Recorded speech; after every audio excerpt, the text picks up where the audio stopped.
성부와 성자와 성령의 이름으로 아멘. 참 예수님, 대림 시기가 되었습니다. 성탄을 우리가 잘 준비하기 위해서 어떤 마음을 또 어떤 행동을 어떤 자세를 취해야 되는지에 대해서 같이 한번 생각하고 또 성찰하는 시간이 되었으면 좋겠습니다. 프랑스하고 영국에 있는 그 사이의 바다를 도보 해협이라고 합니다. 도보 해협. 그 도보 해협을 끼고 있는 프랑스의 가장 가까운 도시 중에 칼레라는 시가 있습니다. 칼레라는 시가. 그런데 이 칼레라는 시에 예전 프랑스와 영국이 1347년 전쟁 중이었을 때 영국이 프랑스를 침략하게 됩니다. 그런데 1년을 넘게 칼레 시민들이 끝까지 저항을 해서 영국군과 싸웁니다. 그러나 끝내는 칼레시가 영국의 함락을 당하게 됩니다. 영국 왕은 너무 분노한 나머지 칼레 시민 전체를 다 몰살하려고 합니다. 에드워드 3세라는 영국 왕이. 그런데 많은 신하들과 또 백성들의 탄원이 있고 칼레 시민들의 애원이 있고 또 측근들도 그렇게 무자비하게 다 죽여서는 안 됩니다라는 간청이 있는 결과 영국의 헨리 에드워드 3세는 그러면 이 칼레시를 대표해서 자신의 목숨을 바칠 수 있는 사람 6명이 한번 나와봐라. 그러면 그 6명만 죽이고 나머지 칼레 시민은 다 살려주겠노라고 약속을 합니다. 그런데 칼레시를 대표하는 시의 유지가 되는 지성이 있고 정말 덕망이 있는 6명의 의인이 자기 목숨을 바치겠다고 칼레 시민들을 대표해서 목숨을 바치겠다고 나서게 됩니다. 그리고 자기들 목에 밧줄을 걸고 교수대로 향합니다. 이것을 본 에드워드 3세 영국 왕은 너무 감동한 나머지 6명을 다 살려줄 뿐만 아니라 칼레 시민 전체를 다 살려주게 됩니다. 나중에 세월이 지난 뒤에 칼레 시민들은 그 6명의 의인들을 기리고자 돈을 모아가지고 작품을 당대 프랑스 최고의 조각가인 로댕에게 이 칼레 시민을 대표해서 목숨을 바치겠다던 6명의 조각을 의뢰합니다. 그래서 만들어진 로댕의 당대 최고의 걸작 작품이 칼레 시민들이라는 작품입니다. 이 6명의 의인들 때문에 프랑스 말로 노블레스 오블리주라는 말이 더욱더 뚜렷해지게 되었습니다. 노블레스 오블리주는 높은 사회적 신분에 상응하는 도덕적 의무라고 합니다. 내가 그만큼 이 사회에 또 국가로부터 받은 것이 있다면 그만큼 돌려주어야 한다는 것을 의미합니다. 노블레스 오블리주의 상징이 된 칼레의 6명의 의인들, 그 의인들을 보면서 우리는 받은 만큼 돌려주어야 한다는 것, 또 누린 만큼 감사할 줄 알아야 된다는 것, 이거에 대해서 또 한번 생각해 보게 됩니다. 사실 우리가 하느님으로부터 받은 것을 생각하면 칼레의 6명의 의인을 버금가는 우리는 더 큰 은총을 받았다고 생각합니다. 특별히 지금으로부터 1600년 전 레오 대교황님은 이렇게 말씀하셨습니다. 오 그리스도인이여, 그대들의 품위를 깨달으십시오.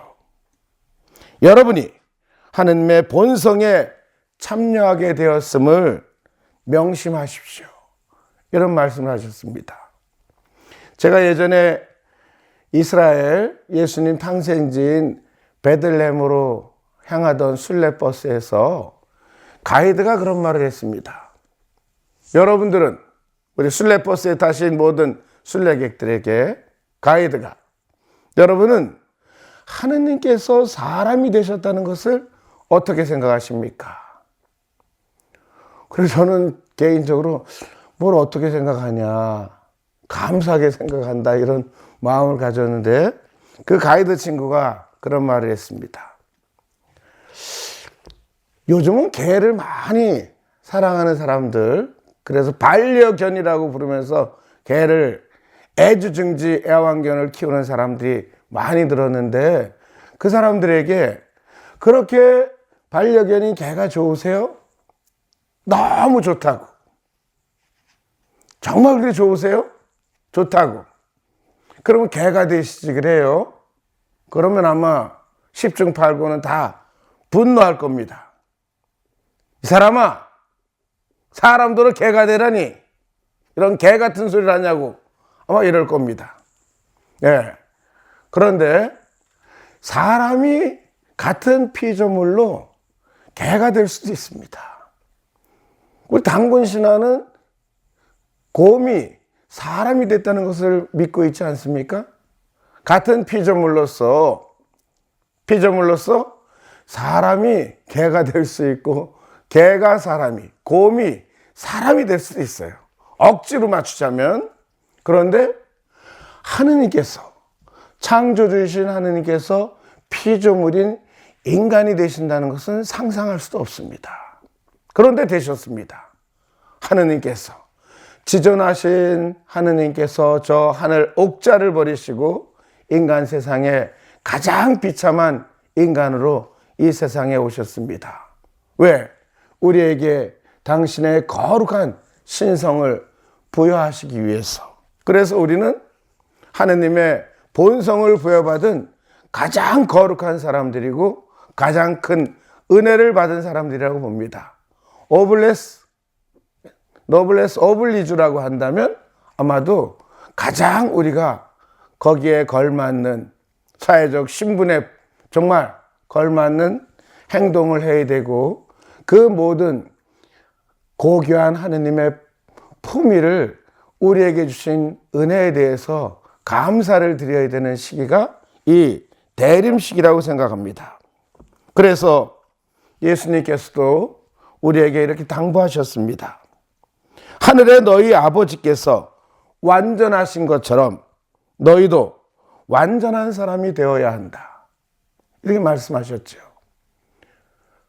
베드로 사도는 당신의 첫 번째 편지에서 같은 뜻으로 이렇게 가르칩니다. 여러분은 여러분을 부르신 분께서 거룩하신 것처럼 여러분도 모든 행실에서 거룩한 사람이 되십시오. 이 대림 시기가 그 거룩함을 우리가 받았기 때문에 더 많은 거룩함을 향해서 나아가는 시기가 되어야 합니다. 여러분들 성탄 때 보면 루카복음의 말씀 기억하실 겁니다. 해마다 크리스마스 성탄이 되면 밤새워 들에서 양떼를 지키고 있던 목동들에게 천사가 나타나서 제일 먼저 구세주의 탄생을 알려줍니다. 그 탄생 소식을 들은 목동들이 정말 기쁜 나머지 구세주를 보러 달려갑니다. 그때 하늘에서 울리는 찬송의 소리가 크리스마스 카드에 또 현수막에서 많이 인용되는 것을 보았고 들었을 것입니다. 하늘 높은 곳에서는 하느님께 영광, 땅에서는 아무에게나가 아니라, 땅에 있는 모든 사람들에게 평화가 아니라 그분 마음에 드는 사람들에게만 평화입니다. 해서 우리가 하느님께 받은 은총에 대해서 깊이 감사를 드리면서 그분 마음에 들도록 부단히 노력해야 되는 시기가 이 대림 시기라고 봅니다. 더 많이 여러분들이 이 대림 시기에 더 많이 거룩하게 살려고 애쓰셔야 합니다. 더 열심히 미사에 참여하시고 더 열심히 성체께 가까이 다가갈 수 있어야 되고, 더 열심히 아침 저녁 기도, 교회가 가르치는 그 전통적인 기도에 그 가르침에 우리가 충실할 수 있어야 합니다.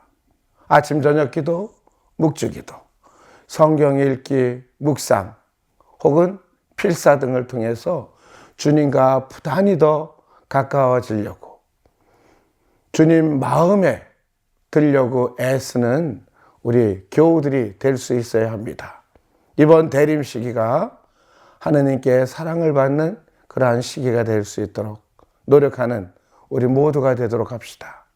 미리 크리스마스를 축하드리면서 성탄절 오시는 아기 예수님의 크신 은총과 축복이 그분 마음에 드는 사랑이 가득하시기를 기도드립니다. 아멘.